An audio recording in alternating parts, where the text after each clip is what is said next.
Welcome out to another episode of It's All Been Checked Before. This time, identity crisis. Yeah, we don't have an identity crisis. If you want to find us, besides here, find us on Facebook. It's All Been Checked Before. Come find us there. Like us, follow us, get involved with us, talk to us. We're talking about the episodes there after we've talked about them here. We keep the conversation going there. It's All Been Checked Before. Spelled like it sounds.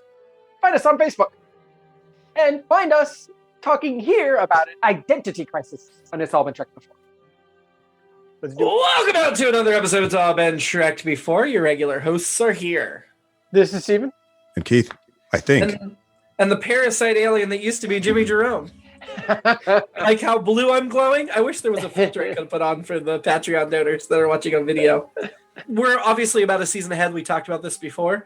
And I do want to mention for those that are following the videos, I bought a tripod for my phone camera, and when we record some in-person here soon, because we're going to do the season finale back in person, I'm going to try to still record video and provide video for Patreon. We'll see how it works.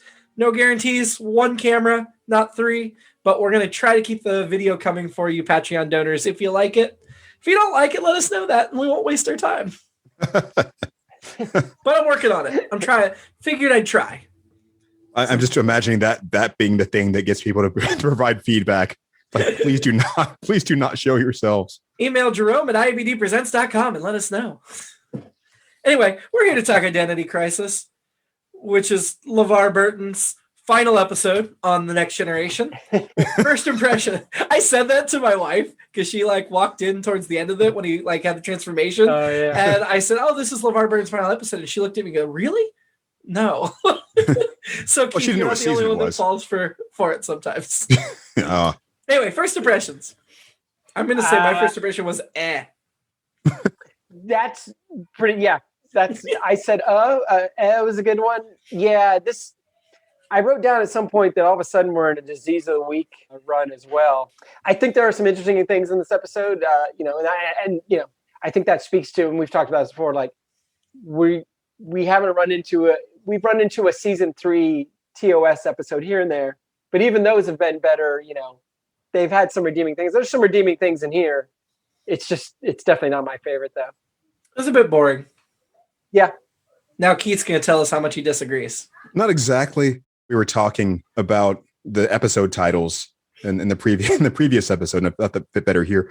These titles work like if they were looking at a specific album, like an album of music, and they just had to pick titles of songs to just apply to things that happen to fit. Mm-hmm. Like if they had to force it to fit something, or if they were giving these writing prompts like, here, make an episode with this title, or we have a bag of titles. You have to use one of these on it. Which one's the closest? As far as being a boring episode, I can see that. However, I liked Geordi in this. I think this was a better vehicle than he's been given in a while. Yes. Even though there are a few things I note that seem a little awkward given our last experience with him. I agree with you, Keith. This is one of Geordi's best episodes to date in terms of how they treat his character. However, he was certainly much more likable and interesting in this episode than he was in the Leah Brahms episodes. Mm-hmm. And I feel like he kind of says, I'm kind of a screw up with the ladies, which if only he'd said that a couple of weeks ago, we might have liked that episode better. Well, the first note I wrote there was when they were catching up at 10 forward, and I actually laughed out loud when he said the line, well, I just enjoy the bachelor's life too much. You protest too much. I just, it was a fun way of the writers just saying, let's not get into that. Well, even is that when she says, even she's like, that's not the guy I remember. Yeah. So starting at the beginning, we had the away team mission that we saw video of. Do they always record video? At first I was like, is it a drone? But then we saw the camera on the one guy's head. Right, because I wrote that too. I wrote, who's filming this? And then eventually so-and-so was filming it. The Telosians were filming it. I thought it looked and this may be too early for it, but maybe this is right about the time it started. It looked like the opening to an episode of Cops. Bad boys. Like the just how bright the light was and the way The shaky handheld. Yep, it was very much like, well, we had a little problem on Tarkin 3. We got a disorderly call. And the only thing, everyone had pants on. That was about the Yeah, but they wore those skin-tight uniforms from the earlier seasons. That is true. That leave nothing to the imagination. And that opening was quick. Like, we got to the opening credit sequence real fast, which I'm fine with. Hey, let's not mess around. Let's get to it. This is one of the regular directors, Winrich Colby, despite the different look of those scenes, which I appreciate shaking it up. I do too, and I think that leads to a sequence later, and I'll comment more on that later when Geordi gets into his investigation. But yeah, I think it helps. Give us 5 minutes because we don't have that many notes. Yeah, we'll be there real fast. So this was the USS Victory, which does not seem like the name of a ship Geordi served on, but okay. And Geordi, this was only 5 years ago, which explains why he looks exactly the same, other than he was back in the season 1 skin-tight red uniform. Yeah, and Victory doesn't seem, I guess maybe it's supposed to be ironic that the ship Victory had a bunch of people that they lost. Maybe. And I wrote down, more space madness. I also wrote down, it's worse than the SNL curse. Oh, the being on the Victory, or the Seinfeld curse. Yeah, if you've looked into either of those, there's not much to it. I mean, I know Julia Louis-Dreyfus. What's she doing these days? Who knows? Hey, she's but she's really the only one that escaped the Seinfeld curse of those four. Of those four, yeah, because Michael Richards is doing. I mean, Jason Alexander's doing all right, but yeah, he's doing all right, but he hasn't ever been as big as he was on Seinfeld. Jerry Stiller had a great run afterwards. Well, but he wasn't a lead. Right. But the SNL curse is just, it's an SNL curse. It's like, no, that's probably how many people, if you went to an actuary, they'd be like, yeah, that sounds about right. That's how many people should die out of that group of people and that age group and everything else. But it's kind of the opposite of the Friends curse, where they're all still pretty decently successful and working actors. Are they? I mean, I don't really hear about them individually the way that... Wait. At least they were for a while. Anyway, back to Star Trek. Geordi as Protector was weird. Confident, protective Geordi was not the way we've seen him. I liked it. I kind of wish this had been the Geordi we had all along. But it felt weird to the character we've established for the first 3.5 seasons. I liked what they were doing, but it felt weird to have him in a role where he had to physically restrain a woman. In light of all the things we were talking about before. I kept going, don't do that. But the footprint match, because they were trying to find a match for the footprint they found. The footprints they were showing on the screen to like match them to were not even close to that footprint. Isn't there a filter where it like just shows 3-toed footprints or something? Right. Can they not narrow down the search in any way? It looked like a slee stack from Land of the Lost. That's what those footprints look like to me. To me, I feel like the graphic designers were like, we get one chance to make a couple alien footprints. We're not going to make them all look similar. We're going to do something different. Even though a computer search should have had similar footprints. As much as they failed there late in the episode when Geordi transforms, I thought his makeup and the makeup on Ensign Layton or Commander Layton, I thought Lieutenant Commander Susanna Layton. That's it. I like that. I thought that was really cool. At the end of the day, it's like, it looks like he's wearing a bodysuit that's lit up for ultraviolet or whatever. But I thought it looked cool anyway. And I read a little thing where they're like, yeah, we tried it before, and we're like, this isn't working. And then we're like, hey, let's go back to that. And it's like, it was at least visually interesting. That's my only fashion note besides the old uniforms. Fashion was the makeup, and for like the webbed hands and stuff, it looked similar to Enemy Mine a little bit. Reminded me a little of that. Yep. It was LeVar Burton inside the suit though, with all the heavy stuff. I was like, that's just great. And I didn't follow up the research, but it's like he finally gets the visor off, doesn't have to wear those contacts, but they stick him in these other contacts. And I thought it was weird early on. I wrote down a note when they were really on, Layton's face. And I'm like, that is a tight shot of her eyes. Then the next time it was, she had the colored, the colored eyes or whatever, the cat people eyes. Layton was played by Marianne Plunkett, best known for Little Women, the recent one. Blue Valentine, The Squid and the Whale, Center Stage, Manifest. She's on the television show Manifest right now. I think she's the one who's done a lot of stage work. I think she's a Tony winner. Yes, I was going to say she's got about 40 IMDb credits, which seems low given the rankings. So that would make sense if she was a successful. And she's married to J.O. Sanders, who played. He just had we saw him in a Trek. Oh no, not a Trek episode. I saw him in The Assistant recently, but he also has some Trek credits too. And he's got a lot of film credits. He was in JFK. I should be able to rattle off these other ones, but he's been in a lot of films too. Best known for The Day After Tomorrow, Kiss the Girls, Edge of Darkness, Revolutionary Road. That's your Jay. He's got 150 IMDb credits. He's got a lot of stuff. Yeah, I thought she was fine. She was a bit overacting, a bit annoying, but she's not somebody I want to have a drink with. But I liked her hair. Her hair was great, but Princess Bride. It wasn't really. It was only when they were doing the panicky things, and she's supposed to seem out of the ordinary there. I understand. So I feel like Troy's credit only on this episode. And if we were taking our time and doing this episode right, I feel like Troy could have had some good scenes with her and with Geordi as they're coping with what they're going through. Yep. I was confused briefly while we're on Lighten. So Crusher figures out, it's a parasite inside. You're going to take it out. And she says no. Yeah.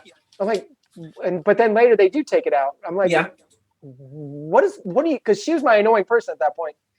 I changed Tarkinins, but I think she was just she was objecting to the term parasite. She had bonded with the alien to the point where she understood what their motives and what they were doing, although she didn't think that she should be made to carry the term this other alien. She was just like, that's not what they're doing. That's not what this is. I understand. I have to tell you what's going on, but it was just pitched at that same kind of, Well, also, I think we've seen enough examples in sci-fi of alien parasites that program you to not want to get rid of them because that's part of their survival stuff. That too. Is parasite necessarily a derogatory term? I would consider so. Because I have some stomach worms that would beg to differ. I thought it was weird that after she came out of it, and this is giving way ahead, that she understood the whole thing. Right. It just seemed odd to me. Yeah, it seemed weird that. Or did she feel it coming on? Yeah, even if she felt it coming on, I feel like was this parasite advanced enough to give her knowledge, sentience of what was happening? All right, so because they were pretending like it wasn't sentient.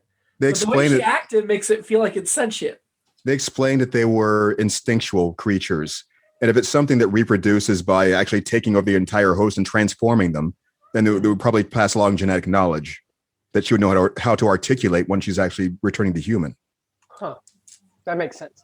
I don't know. I've never been taken over by an alien parasite. That's taken a mind meld way too far.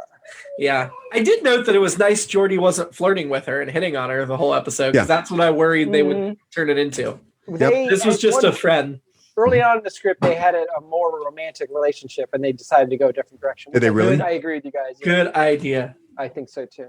Just to jump back on that other topic, when they were kind of telegraphing what was going to happen, at least to the audience, if not to the people in sick bay, I wrote, after the first two times that she argued with them about going down to the surface, they should have put her directly into the brig. Just should have been like, we've seen this episode before. We know what's going to happen. Just go sit down over here for a while. We're going to keep an eye on you.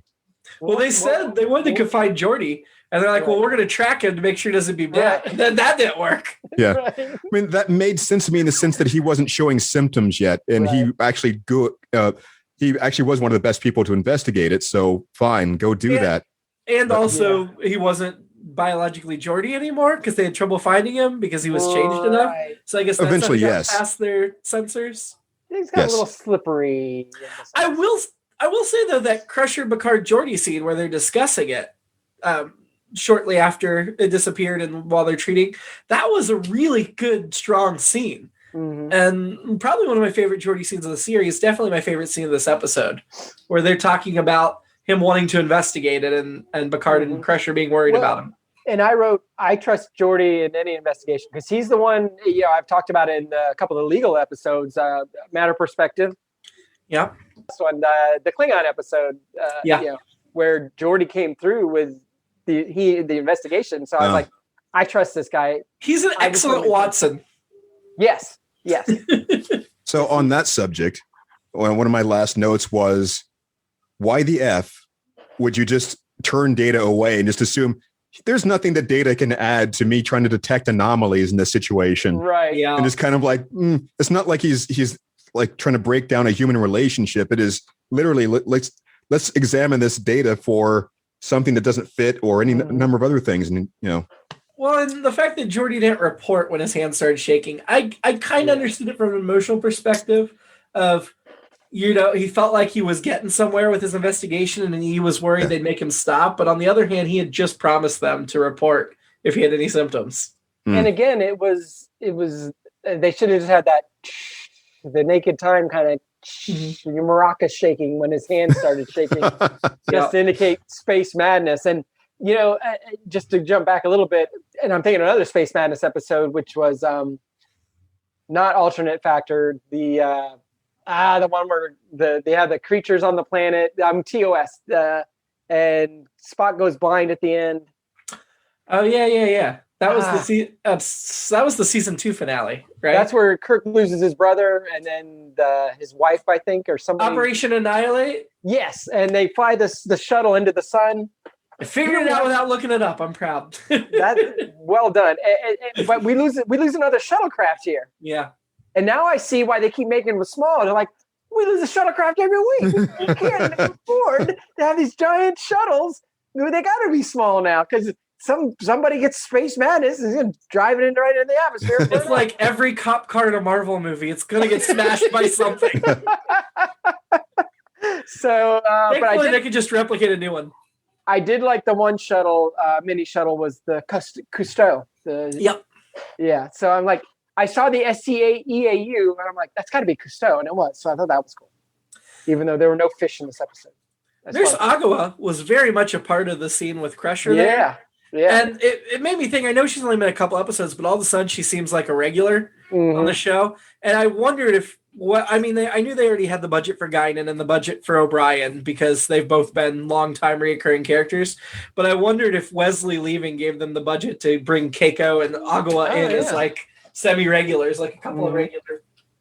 It's so weird to me when you bring that up for me to consider the idea that they had to worry about budgets and things like that. It's like, especially in the shows of that time period, it's like they literally had to pick between, like the thing we're going to find out about Voyager eventually. I think you sent the article, and I don't remember if we ever talked about it on one of the episodes, but the whole thing with Harry Kim and Kes, mind blowing to me. Like, why would they have to pick? Yeah, you can't just have like however many people you want and just pay them. No budgets. As I've explained to many people, we're getting different business models with streaming, but traditional television, the shows are only there so they can watch the commercials. The commercials are not there to sell the shows. The shows are there to sell the commercials. And if you think of it, and I understand the people making television don't feel that way, but that is the people deciding what goes on television, how they feel. And it sucks. It's like everything else. Capitalism ruins things, but anyway, I'm going to not get on my soapbox there because I could go for 20 minutes on that subject at least. Even Star Trek V, we talked about how terrible the effects were for that for a number of reasons, but the number one reason was budget. So we can't do it, which seems insane at that point. But R.I.P. William Shatner, who's probably died from between the time we recorded this and when this goes live, because he turned 90 a couple months ago. Yeah. And he may seem young and vital, but I feel like now, by the time this airs, he may have passed I'm glad away. we saw him a couple years ago, Jimmy. Me too, because I feel like that was our last shot. Yep. So when Geordi's recreating things in the holodeck, I really want to know how the 2D video from the head camera made a 3D version. And not only that, but a 3D version that was well visible in Geordi's visor's visual range. Holodeck. When he, I didn't write that, but I was thinking it certainly. Okay. Yeah, just whenever he's analyzing video like that, I try not to think about it, but it usually occurs to me at least once during the process. Takes me out of it. I thought I wrote down he was Blade Runnering it because there was a lot of enhance. If only they hadn't showed us early in the series what his seeing through his visor actually looks like. Yeah. I think we'd be able to suspend our disbelief a lot better. But their like anxiousness to show us that ruined so many Geordi things down the road. That's a good point. I wonder if I probably brought this up at the time. Is it something that they actually wrote, or is it just the way that somebody imagined it from reading what they wrote? I don't know. Like a director said, it should look like this. I think this would look cool. Or, one of those arbitrary decisions. Well, director choice, yeah. I think we also mentioned the idea that he could potentially link the video directly into the VISOR feed in some way. Yeah.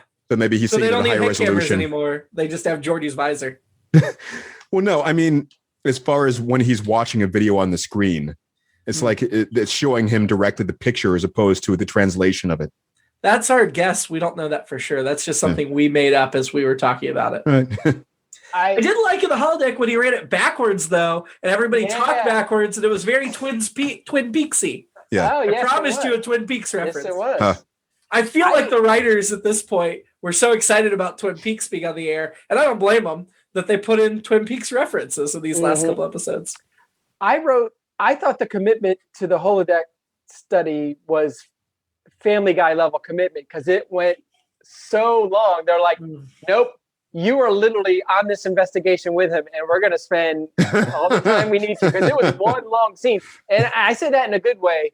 It didn't make me laugh, whereas Family Guy, that's usually when they go too long, it makes me laugh because I appreciate that long commitment. But I read that it was a homage to, I believe, to Blow Up, which is the French film, or maybe it's an Italian film. Either way, I can't remember the director.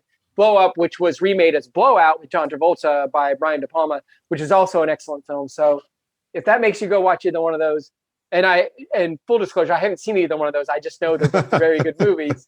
One's about I think it's about a makeup guy, and the Travolta one's about a sound guy. And they're both around the Watergate time. The Travolta one's more after Watergate, late 70s. But I recommend both those. But so it was kind of an allusion to those where they're investigating in that, breaking down the sound. The conversation.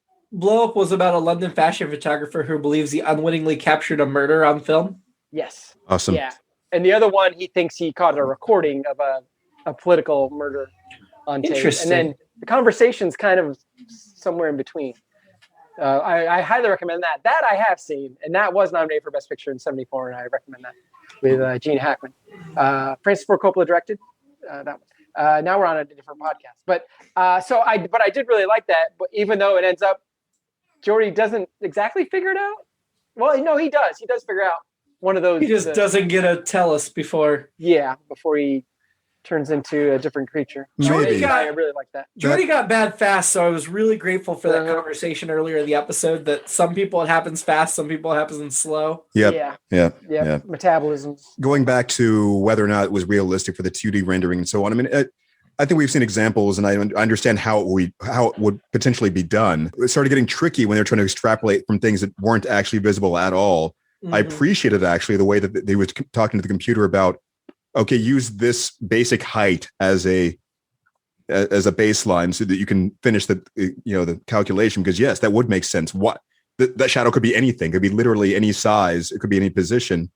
So yeah. Anyway, as for that formless shape that was shown, and then him immediately having that reaction, I didn't quite understand whether or not seeing the shape triggered the reaction or sped it up, or if he actually even saw anything significant, because it didn't show any detail of what the thing was. So was there even any significance to what he found there?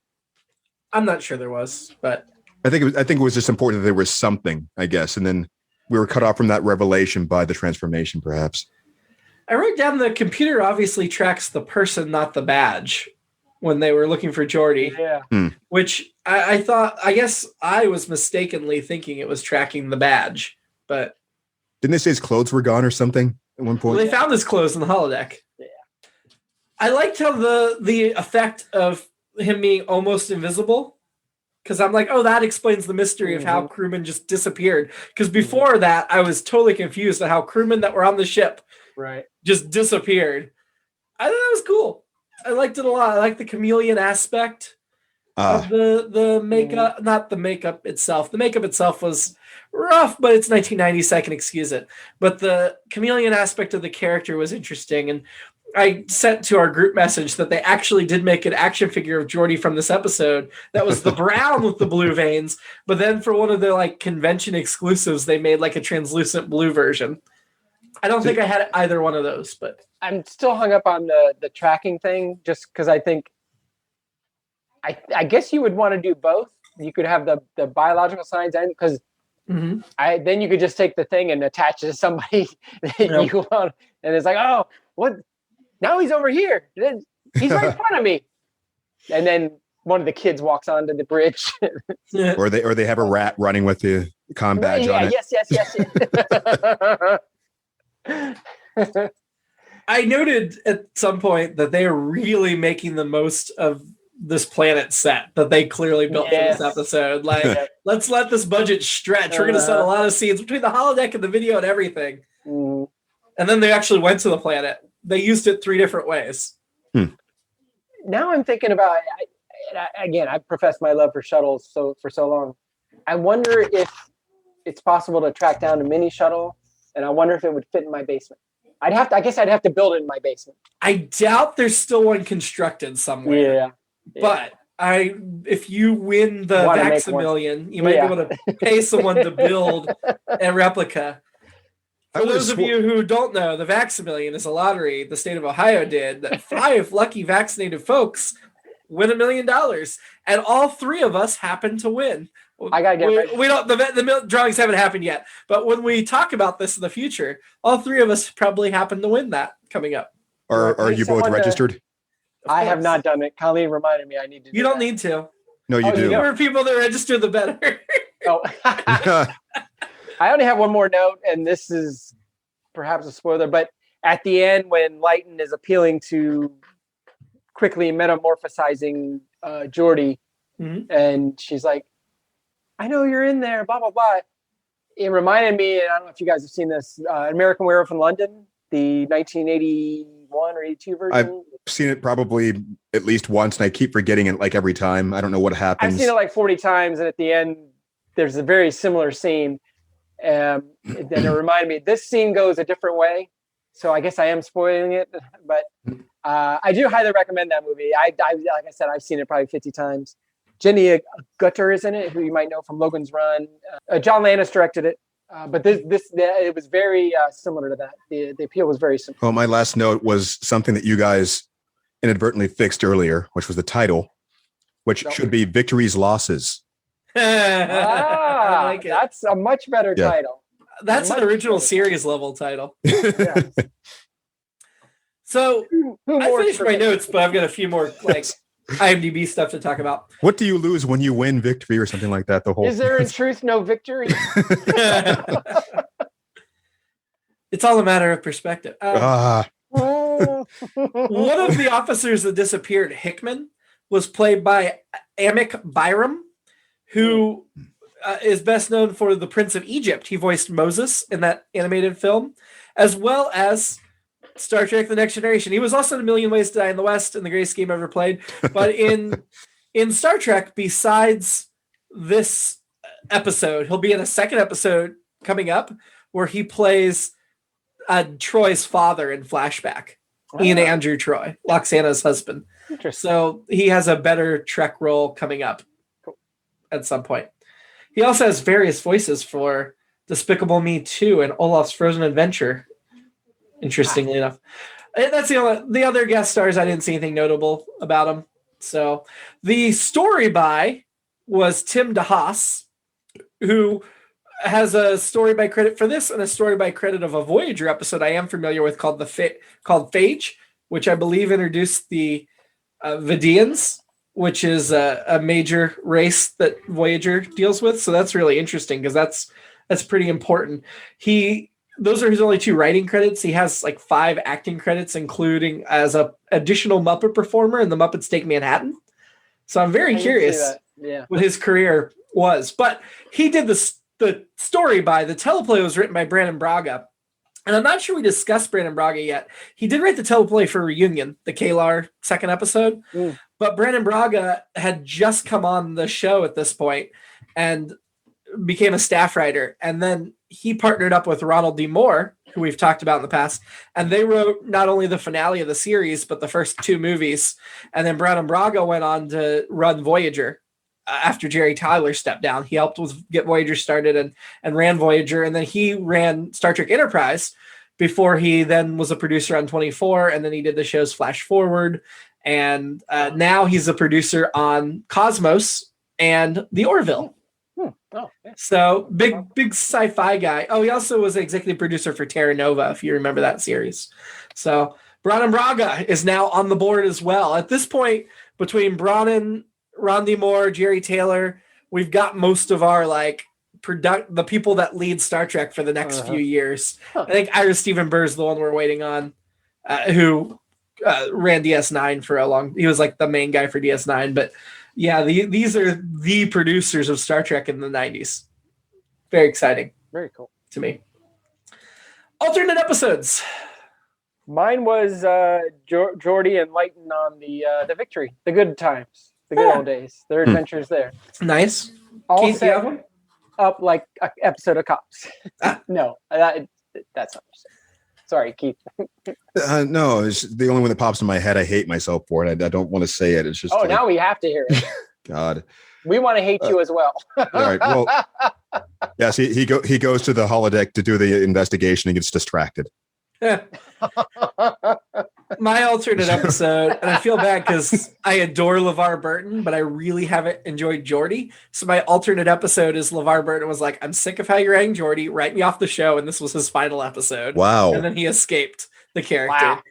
Even though I do feel like Geordi has some good scenes later in the series and in the films, I don't like how Geordi's been written up to this point, so I would not have blamed him if he was like, okay, Tasha me, I'm done.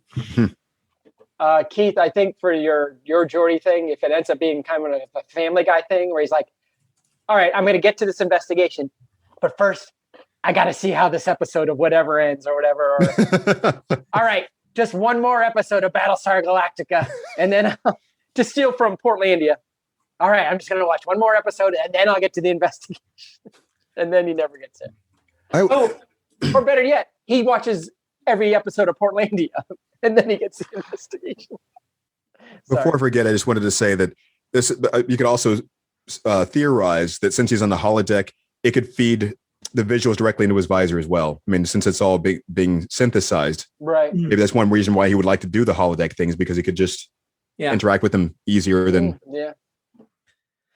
I do want to mention, if you haven't seen the Worf meme yet, Yar made me think of this. There's a Worf meme where he's standing with his batleth, and it says, "My batleth kills all the threats to Picard," right. And he's like, "You're better than Yar. I could teach her, but she drowned in tar."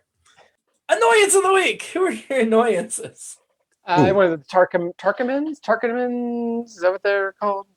The parasites. Yeah, the parasites. Yeah. I'm going to type parasite aliens because I don't want to try to spell it. That's better. Yeah. It's hard to come. I think that's like the best choice, honestly. I don't know. I'm sorry. I'm going with Lieutenant Commander What's Her Face, because she was my choice for a while.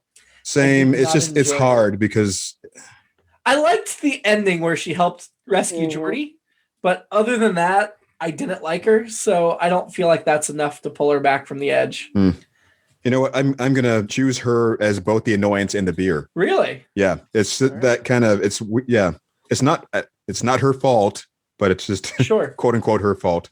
I didn't find somebody I wanted to have a drink with in this episode, so I'm going to carry over Guinan, even though she wasn't in this episode, because I love her, and I just don't find anybody in this episode I want to do that with. I did. As you know, my vodka of choice is Absolute from Sweden, Scandinavia. And I don't know if you guys noticed the navigator in this episode, Ensign Graham. She was one Mona Groot, who you might also know as Miss Universe. She was from Norway. She was Miss Universe 1990. She called herself the Beauty Queen from Hell because she's from Hell, Norway. Or the village of Hell, located in Svordal, Norway. So she was also the last Miss Universe to accompany Bob Hope on his USO tour. She was the reigning Miss Universe when she did this episode. And she was, until 2016, she was the last Miss Universe from Europe to successfully complete her reign. Oksana Fedorova of Russia was dethroned during her reign. I don't know why that was, but I didn't notice her, but I had no idea any of the stuff about her. She had speaking parts, did okay. I mean, I didn't really notice anything like, what? Yeah. Who's that? What's the accent? Nothing. Just she only has 2 acting credits on IMDb. This and an episode of Santa Barbara as Mona the waitress. Yeah, great hair. She was only, I don't even think she was 20 here, which I didn't realize she was that young. She is now the editor of the Norwegian wedding magazine, Deep Bryllup, also in English, Your Wedding. And she also came in second place in the Norwegian version of Dancing with the Stars. Huh. In Norway, it's called Skal vi dans. Shall we dance? it doesn't have the same ring. So, so I cannot pass down having some Absolute vodka. Or maybe Finlandia while we're, maybe that's made in Finland. It sounds like it should be, but I don't know if it is. I know the Absolute I drink is probably made here, but they started in Sweden. So, but yeah, I have to have a drink with Mona. That is reasonable, I think. She just turned 50, so. Okay. So she's about your age. It's age appropriate. A little bit younger. Age appropriate. Older than Keith or I. Yes. Sort of. So age appropriate for me. You're not 50 yet, Keith. Might as well be. Not yet. I'm not even 40 yet. I'm the youngin' in the group. I am even 40. I know you are. I'm even much older than 40. I'm 40 even. Sorry, I'm going back to Snaggleputs from last week. Let's rank this episode. I'm going to start, and I know we may go a little higher than this, but I'm going to start with the last Geordi episode, Galaxy's Child, with Leah Brahms. Ooh, that's it. But that's a good spot. Is that second from the bottom, or is that bottom? No, that's the bottom. Wow. This is better than that. Yeah. Yeah. Above that is Suddenly Human. It's actually getting difficult. I might go with Suddenly Human. I think Suddenly Human was better. Yeah. I actually I remember. Yeah. I'm gonna go below that. Me too. Yeah. That's a shame, but I mean, just something. This episode wasn't so bad that I think it deserves to be second from the bottom, except that this season's been good. It's been real good. Yeah. I think that's fair to say. Even the bad one, I appreciated the mystery. I mean, for the Leah Brahms episode. There isn't one episode this season that I want to watch again yet. And I think we'll probably end it without getting to that point, but we'll see. Next week, the Nth Degree. When assigned to investigate an unknown probe, Lieutenant Barclay is electrocuted through the shuttlecraft's computer, where he receives an unexplainable boost of confidence and a vast increase in his knowledge. So essentially, it's like what he was doing in the holodeck, but like for real. So at the risk of incurring another Disney inflected special episode, this sounds like very familiar to The Computer Who Wore Tennis Shoes, starring Kurt Russell from the early 70s. Except in that one, he ate a serum that got spilled into his cereal. So a little bit different, but he also got a lot smarter and everything. So, yeah, this is the Barclay episode I think I best remember, and I thought I remembered enjoying it. We do get a holodeck version of Albert Einstein, if that excites you. But we'll Einstein, yes. Holodeck, no. It's not a holodeck episode. I feel like Next Gen is doing a really good job after the first 2 seasons of making use of the holodeck a little bit without making it a holodeck episode. I appreciate that. So, anyway, until then, I'm just glad we got Barclay back. I'm excited to see more of him. I'm very curious to see what, and then that synopsis sounds interesting. So until then, live long.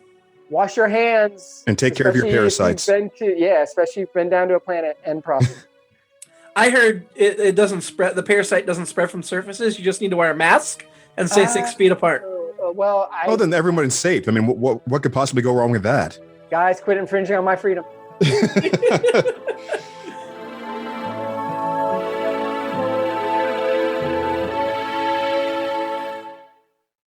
It's All Been Done presents Who's Got the Time?